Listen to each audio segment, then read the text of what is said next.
Yeah, it's been crazy. Sat on the bench against Nicaragua and saw a good result, 3-0 result, and what an incredible night today. Coming back from a 3-0 deficit. I thought the substitutes made a huge difference. Everybody was committed to coming back, and we made it difficult on ourselves. We have no one but to blame but ourselves, and we can never concede 3 goals. I said that last time we did, but we can never do that ever again. Can you talk about either the rhythm or the beginning of the match? What made it so? Oh, it was sluggish for us, from our side. Maybe because of the break.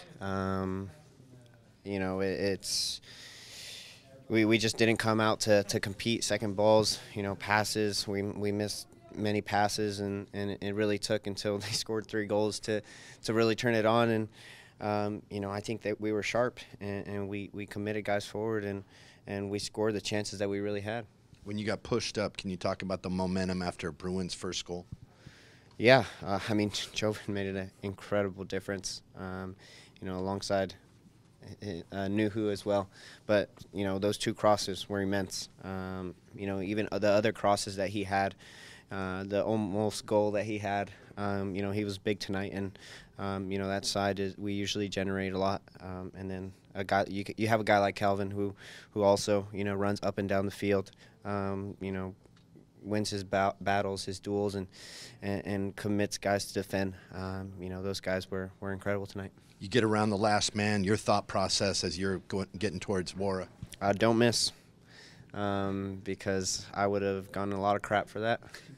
But Brad always says if you have nowhere else to shoot, if the goalie looks like he has cut all angles, shoot through his legs. And I shot as hard as I could through there, and luckily it went in.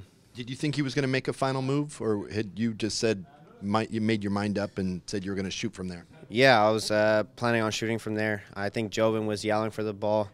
So, if I missed that, I would have been in a lot of trouble. But, I made my decision really, really early, and I went with it. And I think that's the most important thing going forward. You always got to, just make a decision. And even if it's a bad one, at least you made one. So was your decision split the defenders, then shoot? Is that what you had made it before you passed the defenders, or because it was like a 2-step? Yeah, so the first one was I made my decision to, put the pass around him. And then the second decision was just to kick it as hard as I can in between his legs. It's 2 decisions that happened extremely fast, but I was able to slow down a little bit and make a decision as quick as I can. During practice, you said you weren't going to be the leader, you weren't going to do any of that, and yet it's 3-3. Seems like you took the team, you took a leadership role there to score that goal. Yeah, like I said, I don't think I lead, vocally. Obviously I communicate a lot on the field, but I don't think that's my role. I think I try to lead in different ways, and that's, playing as well as I can and doing all the right things. And, tonight you saw a total team effort. You saw a lot of leaders, guys that were committed to the group in the second half especially. And, that's all you can ask for as a teammate. And you want guys that are going to work as hard as you. And, luckily I have, a big roster that does that.